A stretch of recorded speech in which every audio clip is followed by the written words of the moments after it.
45번 견물생심이네요. 견자는 볼 견자입니다. 그래서 우리 보는 것을 견자로 표현하는데, 예를 들면 견학은 보고 배우는 게 견학이죠. 그리고 상대방의 예의를 보는 것을 뭐라고 하는지 혹시 아나요? 상견례. 결혼식 하기 전에 각자의 가족이 같이 모여서 상대방의 예의를 보는 겁니다. 서로 상자, 볼견자, 그리고 레는 예의를 뜻하는 거죠. 그래서 서로의 예의를 보는 겁니다. 이 집안에 우리의 아이를 결혼시켜도 될지 안 될지 확인하는 게 바로 상견례이죠. 그래서 서로 간의 예의를 보는 거고요. 어쨌든 견자는 볼견자입니다. 그 다음에 물건 물자, 선물. 이 선자가 선물 선자고요. 물건 물자예요. 그래서 선물로 주는 물건이 선물입니다. 그 다음에 날생자, 뭐 생일할 때 태어난다는 뜻이고요. 그 다음에 마음심자 다 알고 있죠. 그래서 견물생심하게 되면 물건을 보고 마음이 생긴다. 이렇게. 원래 예를 들면 한 물건을 내가 훔칠 생각이 없었는데 그 물건이 딱 눈앞에 보이니까 이거 내가 이제 가져가고 싶어요. 그래서 물건을 보면 마음이 생긴다가 견물생심이고요. 영어로 표현하면 보는 것이 원하는 것이다. Seeing is wanting 이렇게 표현할 수 있겠죠. 보는 것이 원하는 것이다. 그래서 어떤 도둑이 있으면 그 도둑이 원래는 심성이 착한 사람이었는데 견물생심이라고 갑자기 물건을 보니까 그것을 가져가고 싶은 마음이 생겨서 도둑질을 했다. 이렇게 표현할 수 있습니다. 그 다음에 세옹지마. 인생을 살아가는 데에는 변화가 많아서 예측하기가 어렵다는 뜻입니다. 자, 세옹지마 할 때 세자는 변방세자인데요. 변방이란 말은 다르게 말하면 변두리예요. 변두리. 중심구역이 아니고 그 도시에서 변두리 벗어난 곳이 변방입니다. 그 다음에 늙은이 옹자이잖아요. 늙은이 옹자. 즉 늙은이 옹자는 우리가 어떤 사람을 나이가 많이 들었을 때 그 사람 이름 뒤에 옹을 써서 표현합니다. 그래서 홍길동이 되게 나이가 많이 들었어. 그러면 홍길동 옹 이렇게 표현할 수 있고요. 이 옹자를 붙이는 것은 그 사람을 높여준다는 뜻입니다. 그 다음에 갈치자, 이게 가다라는 뜻인데 그 가다라는 뜻 말고 얘는 사실은 의라는 뜻으로 훨씬 많이 쓰이는 거죠. 그 다음에 말맞자는 다 알고 있을 거고요. 그래서 변방에 있는 늙은이의 말이라는 뜻입니다. 변방에 사는 늙은 사람의 말. 자, 이 세옹지마는 유래가 중국에 아주 작은 마을이 있었어요.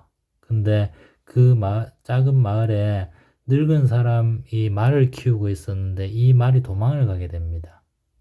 근데 말은 사람들의 재산이잖아요. 말은 재산이기 때문에 재산이 줄어든 것에 대해서 실망을 하고 있었는데, 그리고 그 이후에 그 말이 다른 말도 함께 데리고 나타납니다.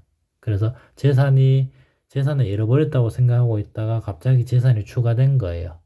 그래서 인생사 세옹지마라고 하는 것은 인생을 살아가는데 변화가 많아서 좋은 시기도 있을 수 있고 나쁜 시기도 있을 수 있습니다.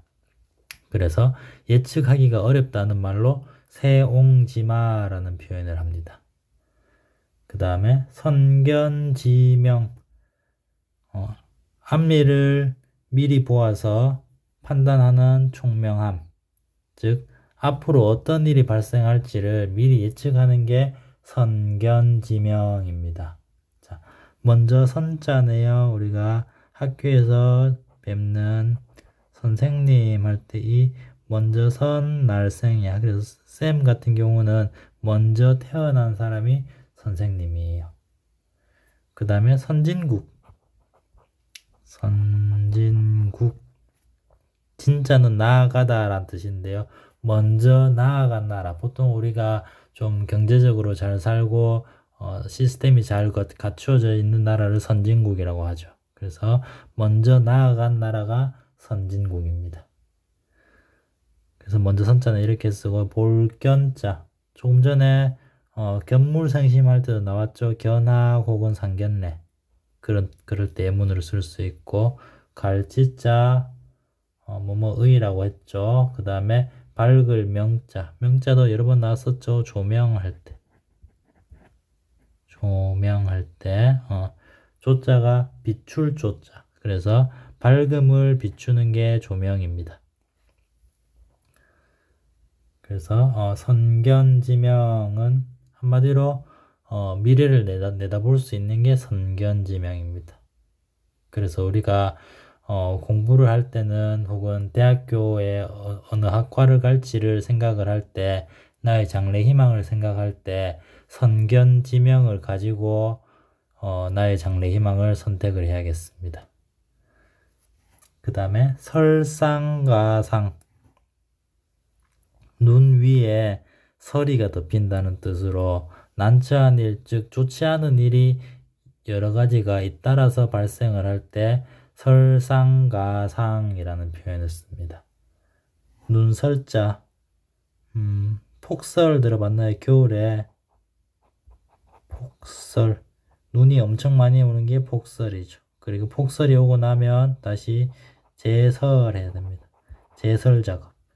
제설은 눈을 치우는 게 제설이죠. 이 설자가 바로 눈설자. 그리고 윗상자 쉬우니까 알 거고 더할가이네요. 더할가. 어디에 가입한다. 가입. 입자는 들어갈 입자인 거죠. 그래서 더해서 들어가는 게 가입하는 겁니다. 그 다음 첨가. 첨가. 첨자도 더할 첨자예요. 그래서 뭔가 더해주는 게 바로 첨가입니다.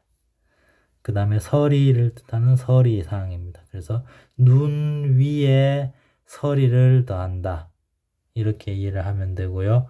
눈 위에 서리를 더하는 것은 눈이 오면 되게 춥고 상황이 안 좋은 상황인 겁니다. 그래서 그 안 좋은 상황인데 또 서리까지 또 오는 거예요. 상황이 얼마나 더 안 좋겠어요. 그래서 영어로 조금 자주 쓰는 표현은 문제가 더 나쁘게 됐다라는 의미로 to make matters worse 라는 표현 혹은 to add는 추가하다 라는 뜻이죠. insult to injury는 부상이잖아요. 그래서 부상, 아픈 것에다가 모욕을 추가한다. 그래서 얘도 나쁜 상황이 계속 연속적으로 일어날 때 쓸 수 있는 말입니다. 이렇게 설상가상까지 알아봤습니다.